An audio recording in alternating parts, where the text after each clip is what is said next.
नमस्कार माऊली. निवृत्ती ज्ञानदेव सोपान मुक्ताबाई एकनाथ नामदेव तुकाराम. माऊलीचं अगाध नाव मुखावरती घेतल्यानंतर परमात्मिक आनंद जो काही हृदयाला मिळतो त्या आनंदाच्या माध्यमातून या गोड कीर्तनाच्या रूपातून तुमच्यापर्यंत दररोज नवनवीन कीर्तन पोचवावे हा एक छोटासा ध्यास घेऊन विठू माऊली ती माऊली जगाची या चॅनलची सुरुवात झाली आहे. मित्रांनो, या युट्यूब चॅनलवरती तुम्हाला दररोज 6 वाजता संध्याकाळी नवनवीन कीर्तनाचा आस्वाद घ्यायला मिळेल. समाजातल्या आज ज्या गोष्टींची लोकांपर्यंत पोहोचण्याची गरज आहे, पुरातन काळापासून स्वामींनी गुरुजींनी महाराजांनी ज्या गोष्टी सांगून ठेवल्या ज्याचा आम्हाला माहिती आहे परंतु आम्हाला त्याचा विसर पडलाय, त्या गोष्टीची जाणीव करून देणारं हे सगळ्यात आवडीचं माध्यम म्हणजे युट्यूबचं कीर्तन. मित्रांनो, आज या कीर्तनाच्या काळामध्ये तुम्हाला सार्वजनिक जे काही कीर्तन होतात तिथे जाणं शक्य नसल्यामुळे या युट्यूबच्या माध्यमातून तुम्ही कीर्तनाचा लाभ घेऊ शकता. हा मंडळी, आजच्या कीर्तनाचा विषय सांगण्यास सुरुवात करतो. तत्पूर्वी या चॅनेलला लाईक करा आणि व्हिडिओला सबस्क्राईब करून ठेवा, जेणेकरून आजपासून येणाऱ्या नवनवीन व्हिडिओचे अपडेट्स आणि नोटिफिकेशन तुमच्यापर्यंत पोहोचतील. आजचा सगळ्यात महत्त्वाचा विषय आहे मंडळी, कीर्तनाचाच नाही, आजच्या आयुष्याचा सगळ्यात महत्त्वाचा विषय आहे मंडळी, तो म्हणजे टेन्शन घेऊ नका. खरं आहे ना मंडळी? एक वाक्य झालं आपल्या तोंडात बसलेलं, काय झालं तुम्हाला कोणी फोन करून विचारलं किंवा खरं काय झालं की तुमच्या तोंडात ठरलेलं एक वाक्य, अरे जरा टेन्शन आलंय मला. खरंच सांगायचं त्या वाक्याची प्रतिष्ठा काय, वाक्याची व्हॅल्यू काय, या वाक्याची किंमत काय किंवा टेन्शन या शब्दाचा अर्थ काय हे खरंच सांगणं कठीण आहे. कारण हे वाक्य तुम्ही अगदी शाळेत जाणाऱ्या मुलापासून ते त्याच्या बाबांपासून ते त्याच्या आजोबांपासून त्याच्या आजीपासून त्याच्या आईपासून सगळ्यांच्या मुखात ऐकता. खरं आहे ना मंडळी? उद्या बाईंनी परीक्षा सांगितली आहे, बाबा मला टेन्शन आलंय. उद्या जेवण काय बनवायचं त्याचं गृहिणीला टेन्शन आलंय. उद्या महिन्यात हा मार्च एंडचा महिना असल्यामुळे ऑफिसमध्ये कामाचा वाढ वाढलाय, त्याचं बाबांना टेन्शन आलंय. आजोबांच्या गोळ्या संपलाय, त्याचं आजोबांना टेन्शन आलंय. आजीची दाढ दुखते, त्याचं आजीला टेन्शन आलंय. ताईला लग्नात कोणते कपडे घालायचे त्याचं ताईला टेन्शन आलंय. सरकार कसं चालवायचं ह्याला सरकारला टेन्शन आलंय. राज्य कसं चालवायचं याचं राज्य सरकारला टेन्शन आलंय. गुन्हेगाराला पकडायचं पोलिसांना टेन्शन आहे. पोलिसांपासून वाचायचं चोराला टेन्शन आहे. संपूर्ण जग या टेन्शनने व्यापलेलं आहे मंडळी. परंतु एका गोष्टीचा विचार करा मंडळी, आजपासून 50 वर्षापूर्वी किंवा 100 वर्षापूर्वी जे काही जीवन चालत होतं त्यामध्येही हे सगळं होतच ना. पण त्यावेळी तुम्ही कधीही कोणाचंही तोंडून टेन्शन हा भाग ऐकला नसाल. आम्ही शाळेत असताना शाळेतून निघाल्यावरती एक आवाज असायचा, एक मुलांमध्ये एक ऊर्जा असायची. त्यात जर शाळेला 2 दिवस सुट्टी आली तर आम्हाला एवढा प्रचंड आनंद झाला असायचा की शाळेपासून घरापर्यंत जाईपर्यंत अख्ख्या गावामध्ये आपण ते उत्साहाचं वातावरण निर्माण करायचो. काही लोकांना त्रास होत असेल त्याचा, परंतु बाकी लोकांमध्ये आपण एक सकारात्मक ऊर्जा देत होतो, कारण आपण टेन्शन घेणारी लोक नव्हतो आणि त्यामुळे आपल्यामुळे टेन्शन जात नव्हतं.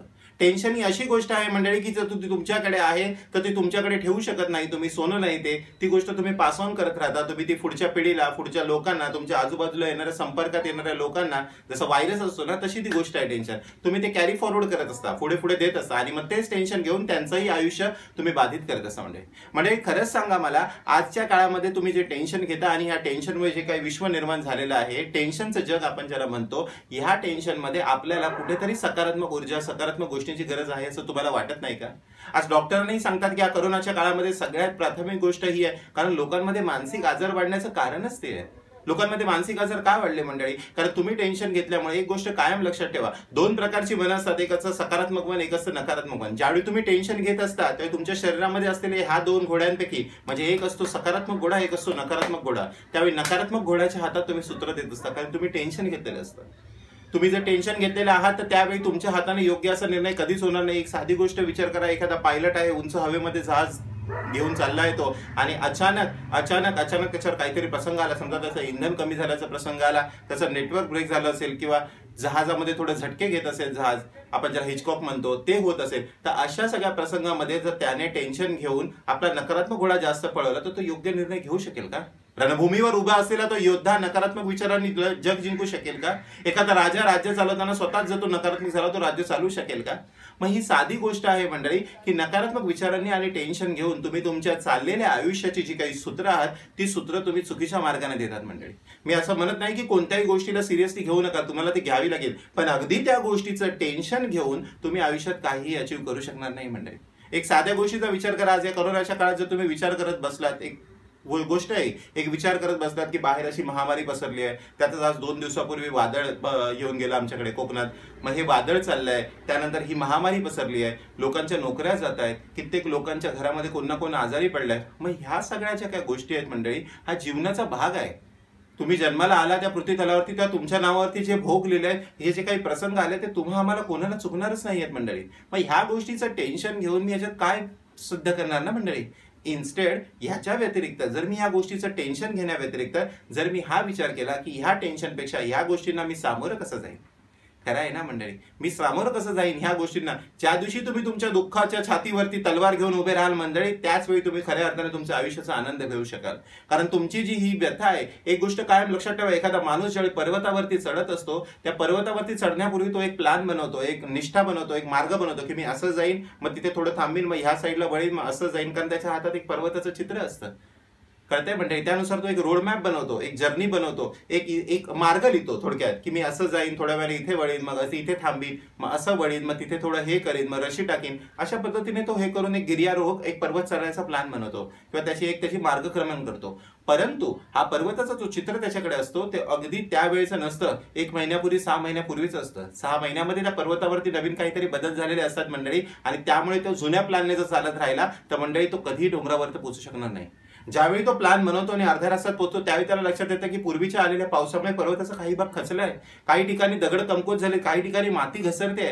मग अशा वेळी त्याचा पूर्वीचा प्लॅन चालेल का? नाही ना मंडळी. मला सांगायचं हेच आहे मंडळी की पर्वताप्रमाणे तुमचं आयुष्य आहे. तुम्हाला तुमच्या म्हणण्याप्रमाणे पर्वत बदलता येईल का? पुन्हा एकदा विचारतो, तुमच्या म्हणण्याप्रमाणे तुम्हाला पर्वत बदलता येईल का?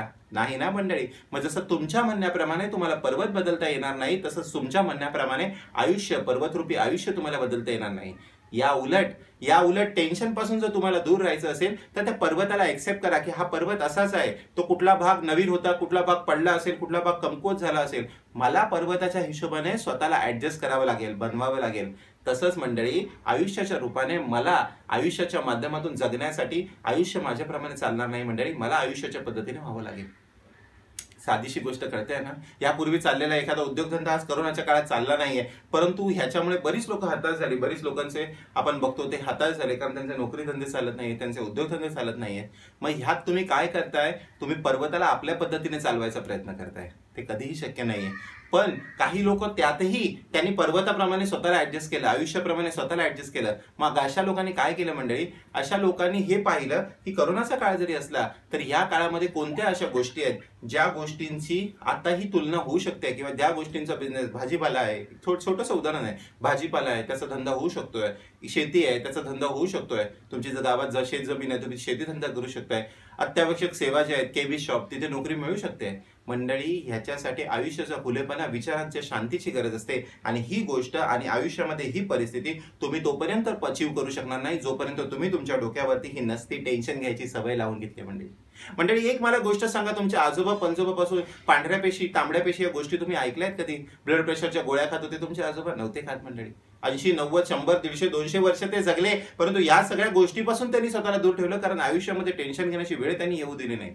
आणि ह्याचा अर्थ असा नाहीये की त्यांच्या आयुष्यामध्ये टेन्शन नव्हते मंडळी.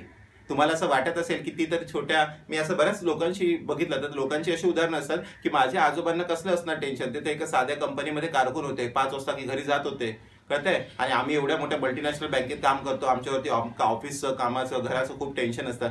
मंडळी तुम्ही चुकीचे आहे. वेळेनुसार आणि परिस्थितीनुसार तर दगड पण बदलतात, नदीच्या वाटेत राहणाऱ्या दगडांचे पण गोल भाग बनतातच ना मंडळी.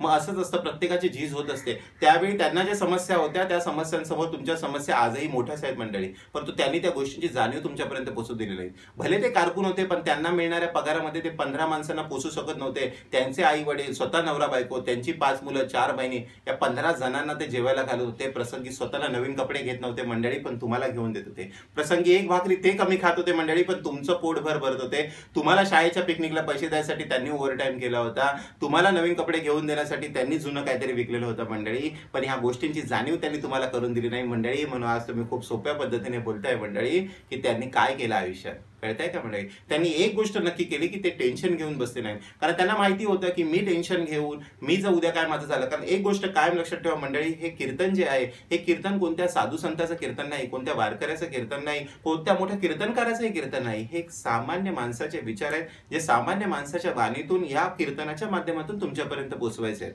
मंडळी एक गोष्ट कायम लक्षात ठेवा, तुमच्या शरीरामध्ये तुमचा मेंदू जो आहे हा इतका प्रगत, विगल्प आणि इतका मोठा असा घटक आहे मंडळी, की त्या मेंदूच्या माध्यमातून आणि कीर्तनाच्या रूपातून तुम्ही ज्या गोष्टी ऐकता तो मेंदू उद्या तुमच्या शरीराचा ताबा घेत असतो मंडळी. तुम्ही झोपलेले असता पण तुम्हाला स्वप्न देतो तो मेंदू तुमचा जागाच असतो मंडळी. तेव्हा एक गोष्ट कायम लक्षात ठेवा, तुम्ही टेन्शन घेऊन की तुमच्या मनामध्ये भीती घालून की मला हे होईल तर तुमचा मेंदू इतका सकारात्मक आणि नकारात्मक दोन्ही दिशेने इतका वेगाने धावू शकतो मंडळी. खरंच सांगतोय मंडळी की तुम्ही एखाद्या आजाराचं जर दिवसभर चिंतन करत राहिलात की मला हा आजार होईल, मला हा आजार होईल, मला हा आजार होईल, तर खरंच मंडळी, खरंच विज्ञानाच्या माध्यमातून ही गोष्टी सिद्ध झाल्यात. कोणताही आजार, मग तो अगदी कोणताही आजार, तुम्ही एखाद्या गोष्टीचा जर जास्त विचार करायला तर तुमचे मेंदू ऑटोमॅटिक तुमच्या शरीरामध्ये त्या गोष्टीची लक्षणं निर्माण करतो. आणि हे विज्ञान आहे मंडळी, हे कोणतं भापक कीर्त नाही, हे विज्ञान आहे. तुम्ही कोणत्याही गोष्टीचा विचार करत राहिलात, सकारात्मक असो किंवा नकारात्मक असो, तर ती गोष्ट तुमच्या बरोबर घडायला राहणार. टेन्शन दिवसभर घेत राहिल्यामुळे तुम्हाला ब्लड प्रेशर वाढणार, बीपीच्या गोळ्या सुरू होणार, तुमची तब्येत बिघडणार, आजारपण तुम्हाला जवळ येणार. आजारपण ही अशी गोष्ट आहे जी एकटी राहू शकत नाही. एक आजार आल्यानंतर ते 100 आजारांना सोबत घेऊन येणार आणि मग तुमचं आयुष्य तुम्ही चांगल्या ट्रॅकवरून वाईट ट्रॅकवर घालणार. त्यावेळी तुम्हाला गोष्टीचं महत्त्व कळणार, अरे माझ्याकडे आयुष्यात एवढी मोठी, कारण आयुष्यात एक गोष्ट लक्षात ठेवा, आज या करोनाच्या काळात तुमच्याकडे करोडो आणि अरबोची संपत्ती जरी असली तुम्ही ती खर्च करू शकत नाही आहेत मंडळी. कारण आहे ना, तुम्हाला पिकनिकला जायचं तुम्ही जाऊ शकत नाही आहेत, तुम्हाला हॉटेलला जाऊन पैसे उडवायचे तुम्ही जाऊ शकत नाही आहेत, तुम्हाला मद्यपान काही करायचं असेल तुम्ही करू शकत नाहीत. का नाही करू शकत आहात मंडळी? कारण तुम्हाला सगळ्यात मोठी संपत्ती जी आहे तुमची ती म्हणजे शरीर आहे मंडळी, आणि त्याच्यासाठी सरकारने सर्वांना घरी बसवलं आहे. त्यामुळे मंडळी एक गोष्ट लक्षात ठेवा, तुम्ही हे टेन्शन घेऊन तुम्ही तुमचे शरीर, ही जी सगळ्यात मोठी संपत्ती आहे त्याच्यामध्ये एक विष निर्माण करताय आणि ते विष आज न उद्या तुमच्या शरीराला त्रास देणार आहे. या उलट टेन्शन आणि ह्या सगळ्या गोष्टींचा विचार करण्यापेक्षा ह्या उलट तुम्ही तुमच्या जीवनाचा एक मार्गक्रम बनवा. मला माझ्या आयुष्यामध्ये काय करायचं आहे, मला माझ्या आयुष्यामध्ये कोणत्या गोष्टींपर्यंत जायचं आहे, मला माझ्या ह्या संपूर्ण आयुष्यामध्ये कोणत्या गोष्टींचा विचार करायचा आहे, ह्या गोष्टींची जाणीव, आठीव मनात एक इच्छा निर्माण करा की मला मी आज ज्या कंपनीत आहे त्या कंपनीमध्ये एक मोठ्या पोझिशन पर्यंत मी गेलो पाहिजे, मी माझ्या मुलांना चांगलं शिक्षण देता आलं पाहिजे, मला एखादा कलाकार बनायचं तर मला कलाकार बनता आलं पाहिजे, मला माझ्या आई वडिलांची काळजी घेता आली पाहिजे. हा रोडमॅप बनवा. एका दिवशी एखादा माणूस पर्वत नाही चढू शकत, रोज एक पायरी जरी चढत गेलात तरी कासवाच्या वेगाने तुम्ही जग जिंकू शकता. मग सांगा मला मंडळी, तुम्ही रोज जर एक ठरवलंय की मला एक सुंदरसं उदाहरण देतो, मला संगीताचा आवड आहे, मला संगीतकार बनायचं आहे, मी रोज एक ठरवलं की बाबा मी एक रोज माझ्या ऑफिसच्या कामातून आणि घरच्या कामातून हे करून रोज मी 1 तास रियाज करीन, तरी माझं 365 दिवसात 365 तास रियाज होईल आणि मी ऑटोमॅटिक माझं हळूहळू संगीतकार बनण्याचं स्वप्न पूर्ण करू शकेन. मग रोज जर माझा 1 तास रियाज होत असेल मंडळी, तर मी टेन्शन घेऊन काय होणार आहे? उलट ते टेन्शन घेऊन तो 1 तासाचा रियाजही होणार नाही. साधी गोष्ट आहे ना. एखादा मुलगा फक्त टेन्शन घेऊन राहिला, मला अभ्यास करायचा, माझा अभ्यास होत नाही, तर त्याने काहीच होणार नाही. या उलट त्याने हा मार्गक्रमण केला की बाबा मला 1 तास अभ्यास करायचा आहे किंवा 2 तास अभ्यास करायचा आहे, तर आज केलेला 2 तास, उद्याचा 2.25, परवाचा 2.5, तेरवाचा 3, असं करत करत तो एक स्टेप पुढे जात जाईल मंडळी. विश्वनाथन आनंद, जगातला सगळ्यात प्रसिद्ध बुद्धिबळपटू, त्याचंही हेच वाक्य आहे की मी कोणताही गेम खेळण्यापूर्वी मी टेन्शन घेत बसत नाही. मंडळी, या कीर्तनाच्या माध्यमातून तुम्हाला भापक कथा आम्ही सांगत असतो, योग्य ते मार्गदर्शन करत असतो. नेपोलियन बोनापार्ट माहिती असेल तुम्हाला, ज्याने संपूर्ण जग जिंकलं होतं. तो नेपोलियन अख्ख्या जगामध्ये फेमस होता की लढाईच्या आधी झोपायचा तो नेपोलियन, ज्याने जग जिंकलं तो लढाईच्या आधी झोपायचा. एक दिवशी त्याला हा प्रश्न विचारला गेला की बाबा तू झोपतोस का? त्या दिवशी नेपोलियनने त्याचं उत्तर दिलं. नेपोलियन बोलला, मी झोपत नाही, मी डोळे बंद करतो आणि मी एक स्वप्न बघतो. त्या स्वप्नामध्ये मी हे पाहिलेलं असतं की ह्या लढाईमध्ये मी जिंकलोय, सगळ्या शत्रूचा विनाश केला आणि ह्या लढाईमध्ये जिंकून मी माझा घोडा हा पूर्ण राज्यात फिरवतोय, मी ती लढाई जिंकली आहे, हे मी स्वप्नात बघतो. आणि ज्यावेळी मी ते स्वप्नात बघतो त्यावेळी ती गोष्ट मी अचीव्ह करू शकतो. कळतंय ना मंडळी? ज्याला जग जिंकायचं होतं त्याने कधी टेन्शन घेतलं नाही. मग तुमच्या आमच्या माणसासमोर इतके मोठे संकट तर नक्कीच नाही आहेत मंडळी. आणि टेन्शन घेऊन तुम्ही काहीही करणार नाही आहेत मंडळी. तुम्ही टेन्शन घेऊन तुम्ही स्वतःच्या शरीराचं, स्वतःच्या मनाचं आणि स्वतःचं शारीरिक खच्चीकरण करतात मंडळी. त्यामुळे एकच हात जोडून विनंती आहे मंडळी, तुमच्या मागे, तुमच्यासाठी किंवा जगासाठी तुम्ही एक आकडा असाल, तुम्ही एक नंबर असाल, एखादा आधार कार्डचा नंबर असाल ही व्यक्ती म्हणून, परंतु तुमच्या कुटुंबासाठी मात्र तुम्ही संपूर्ण जग आहात. तुमचे आई वडील, तुमची बायको, तुमची मुलं ही सगळी तुमच्या माध्यमातून आज त्यांचा उदरनिर्वाह चाललेला आहे मंडळी. त्यामुळे एक गोष्ट कायम लक्षात ठेवा मंडळी, कोणत्याही काळात, कोणत्याही परिस्थितीमध्ये तुम्हाला जर मोठं व्हायचं असेल, मोठ्या माणसाची चरित्र वाचा, चांगली कीर्तनं ऐका, अशीच नवनवीन कीर्तनं आम्ही तुमच्यापर्यंत घेऊन पोहोचत असतो मंडळी. खरंच बाहेर वाईट परिस्थिती चाललेली आहे मंडळी, परंतु आपल्याला कुठेही टेन्शन घेऊन घाबरायचं नाहीये, कारण आपण घरात बसून राहू शकत नाही मंडळी. आज ना उद्या एक गोष्ट लक्षात ठेवा की आज ना उद्या हे संकट जाणार आहे. जगातलं कुठलंही संकट तो महात्मा बसल्यावरती, कोणतंही संकट तो परमनंट ठेवत नाही. आज ना उद्या तो ते संकट घालवेल, परंतु या संकटातून ज्या गोष्टी शिकायला मिळतील त्या आयुष्यभर अवलंबन करा. आज या कोरोनाच्या काळात ज्या काही गोष्टी तुम्हाला शिकायला मिळालं त्याचं आयुष्यावर अवलंबन करा. टेन्शन कधीही घेऊ नका मंडळी, कारण टेन्शन घेतल्याने कोणाचंच भलं होणार नाही. या टेन्शनच्या माध्यमातून तुम्ही नसत्या आजारांचं आगमन आपल्या शरीरामध्ये करून घ्याल. त्यामुळे या टेन्शनपासून स्वतःला दूर ठेवा. नेहमी हसत राहा, प्रसन्न मनाने राहा, इतरांच्या बद्दल चांगलं बोला. ऑटोमॅटिक तुमच्यामध्ये सकारात्मक ऊर्जा आणि उन्नती निर्माण होईल. लोकांना माफ करायला शिका. धन्यवाद मंडळी. विठू माऊली तू माऊली जगाची, माऊलीत मूर्ती विठ्ठलाची, विठ्ठला तू वेडा कुंभार. मंडळी, कीर्तन आवडत असल्यास चॅनेलला लाईक सबस्क्राईब करा आणि उद्या पुन्हा 6 वाजता व्हिडिओ बघायला यायला विसरू नका. धन्यवाद माऊली.